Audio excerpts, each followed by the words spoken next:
Alors on peut considérer que la data, c'est l'ensemble des informations dont on se sert quotidiennement dans nos métiers chez RCI et qui se retrouvent dans nos systèmes d'information. Et la donnée, c'est plus particulièrement une brique élémentaire de cette information. Ça peut être un nom, un identifiant ou le modèle d'un véhicule par exemple.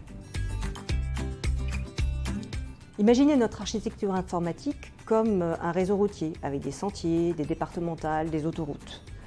Il existe des cartes pour recenser les chemins de randonnée ou les pistes cyclables, mais si votre projet c'est d'aller d'un point A à un point B, de savoir exactement par où vous allez passer, quel que soit votre mode de transport, combien ça coûte et par quel restaurant vous allez pouvoir passer pour déjeuner, sans un bon GPS, c'est compliqué. Eh bien, la gouvernance des données, c'est exactement ça, c'est le GPS de nos systèmes d'information. Alors, ça implique une organisation, des rôles et des responsabilités nouveaux dans l'entreprise, une méthode, des outils. Et l'objectif, c'est que dans le groupe, toutes les données soient décrites de la même manière, que leur qualité soit pilotée selon les mêmes règles, pour que chacun puisse avoir facilement accès à l'information dont il a besoin, qu'il puisse savoir à qui s'adresser en cas de problème et savoir ce qu'il a le droit de faire avec cette donnée.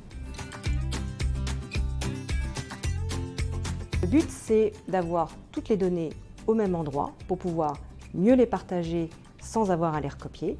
Ça va faciliter l'accès, réduire la charge de travail pour améliorer la qualité de ces données puisqu'on n'aura à le faire qu'une seule fois. Au passage, on pourra ainsi mieux garantir la sécurité informatique ainsi que la conformité. La gouvernance des données sera un prérequis pour pouvoir migrer les données vers cette nouvelle data platform, mais elle va également s'appliquer progressivement à l'ensemble des données de l'entreprise.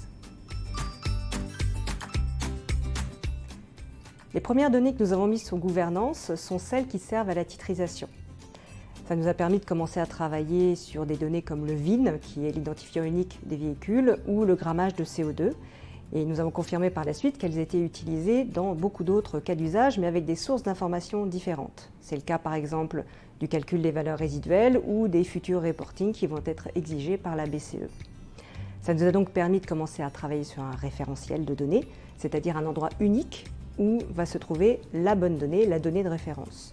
Et ce référentiel est en cours d'industrialisation sur la nouvelle data platform.